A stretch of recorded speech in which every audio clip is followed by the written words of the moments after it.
Thank you for inviting South Africa to this Global Gateway Forum. It is indeed a privilege for me to address this forum, which brings together partners to strengthen cooperation and to advance shared priorities and to find solutions to the pressing challenges that the world is facing. President von der Leyen, you said that there are 150 companies represented here present. You didn't have to tell me that there are 150 of them. Just as I walked in, I could smell money. As I saw the president of the World Bank, I could touch money. And as I greeted you and President Lorenzo, I could touch power in your hands, both of you as leaders of the EU and Africa. But as I encountered President Tshisekedi and President Kagame, whom I'm sitting next to, I could feel the energy for making peace.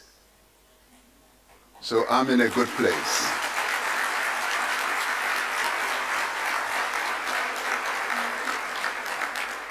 So it's not only a privilege to be here, it's an absolute joy. I have a galaxy of so many people who have so much impact and influence on the affairs of the world and my beloved continent, Africa. This forum is taking place at a time of geopolitical uncertainty and instability that is negatively impacting on security and economic growth in many parts of the world. These circumstances that the world faces now require comprehensive, coordinated, and forward-looking solutions. And these challenges in fact call for a renewed commitment to the peaceful resolution of conflict, respect for international law, the strengthening of multilateralism, and the progressive reform of international bodies like the United Nations and the WTO. But my sister, the Deputy Secretary General of the United Nations here, it confirms that the UN plays a critical role globally, and that role needs to be affirmed. As a country, we welcome the opportunity to participate in this forum. The strategic partnership between South Africa and the EU has evolved in scope and substance over the years. The South Africa-EU Summit in Cape Town earlier this year reaffirmed our shared values and further deepened the cooperation between South Africa and the EU, but more broadly, also the relationship between Africa and the EU. Together, we have an opportunity to strengthen resilience by advancing investments in digital and green infrastructure, in trade infrastructure, as President Lorenzo was saying about the Lobito corridor, fostering innovation, securing supply chains, and encouraging diversification that supports sustainable and inclusive growth. We welcome the support this partnership provides to the development of transport networks, a just transition and climate resilience, pandemic preparedness on the health side, and vaccine production and digital connectivity. As we work to strengthen trade and investment ties, we must also address those issues that hold back more robust robust, more diverse, and more impactful trade and investment between the African and European countries. We need to work together to overcome the tariff and non-tariff barriers that constrain the breadth and the scale of African exports to the European Union.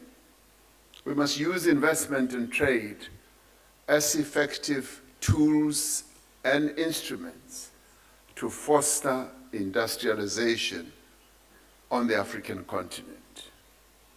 The Global Gateway, therefore, provides an opportunity to support the priorities that countries have themselves identified, as you have suggested, President van der Leyen, and priorities that they are seeking to pursue. South Africa has embarked on a just transition that advances renewable energy while safeguarding energy security and enabling social and economic development. We are using our natural resources or endowments, such as solar, wind, and our critical minerals, to build industries that will grow our economy. As South Africa, we are undertaking far-reaching economic reforms in energy, where we were challenged for quite a number of years, in water, in logistics, repositioning our harbors and our ports and our roads. We're focusing on telecommunications, and these are making our country more competitive and improving the investment environment. As a country, we are undertaking a massive infrastructure investment drive to expand the capacity of our economy and to meet the developmental needs of our people. Now, as a continent, Africa is striving for universal access to energy through diversification, equitable finance, and technology transfer. Now, the support from the EU and its member states will play an important role in this journey. And this is where we want to be partners. It is important that the substantial investments that are being made through the Global Gateway are structured in a manner that empowers African countries, and may I add, countries in the Global South. And these investments should not replace one dependency with another. They must be truly transformational and empowering. They must enable African countries and countries in the Global South to pursue development paths that are suited to their circumstances and the needs of their people. As we all know, South Africa is hosting the G20 Leaders Summit next month under the theme Solidarity, Equality, and Sustainability. And this theme was chosen very carefully, and it was aimed at addressing the challenges that the world is facing now with regard to solidarity, where we should all act together, the strong supporting the weak, the rich giving and lending support to the poor, the healthy supporting the unhealthy. That is the meaning of solidarity. And we also said that there should be equality.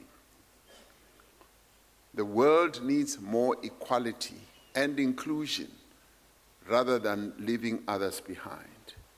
But we also need sustainable development and transformation.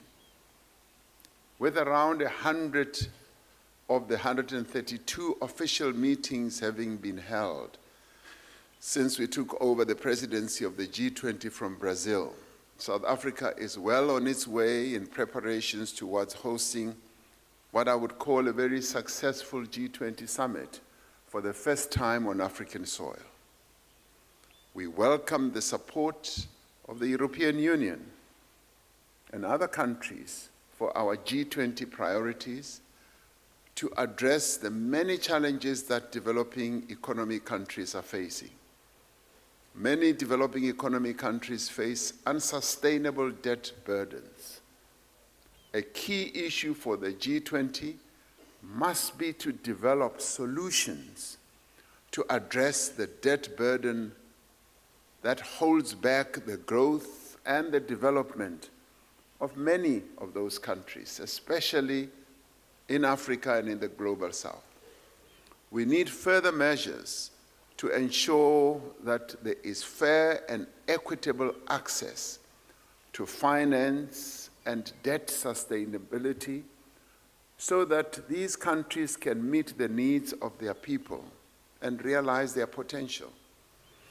It is, in my view, simply unacceptable that many developing economy countries pay much more for their debt than what more developed economy countries pay. This unfair treatment perpetuates inequality, not only between individuals, but amongst countries as well. And it is for this reason that South Africa has set up a G20 Extraordinary Committee of Independent Experts on Global Wealth Inequality, which is led by a Nobel laureate, Professor Joseph Stiglitz, to table a report at the G20 Leaders Summit on the issue of inequality. We now need to confront inequality and find ways of addressing it, for the world cannot continue with one part of the world being much better off and the other part being unequal. We must build consensus on the reform of international financial institutions, particularly the multilateral development banks, to better tackle global challenges. We have recognized the need to massively increase support for climate action in the global south and for reconstruction in the aftermath of extreme weather events. Greater support needs to be given to developing economy countries through climate finance, and the commitments that have been made need to be met. We're also calling for stronger action against predatory mining practices and for management of critical minerals. Countries that are endowed with critical minerals require that value addition should happen at source rather than continue with the practice of extracting, exporting rock, soil, and dust to more developed economy countries. We need those resources to be developed at source so that the people of those countries must benefit. And that is the fairer way of development. We are focusing on strengthening the multilateral trading system while recognizing that the WTO remains the only multilateral body capable of managing divergences and coordinating positions in global trade, so that things like tariffs should not be weaponized. They should be properly regulated through the WTO system. We remain committed to working closely with the EU to ensure that our shared ambitions translate into tangible outcomes. I do believe that together we can foster inclusive growth, we can build resilience, and we can create a sustainable and secure future for all our people. Working together with the private sector, with state agencies, development banks or financing institutions, and various other stakeholders, the world will be a much better place. And I do believe we should get on with it. Thank you.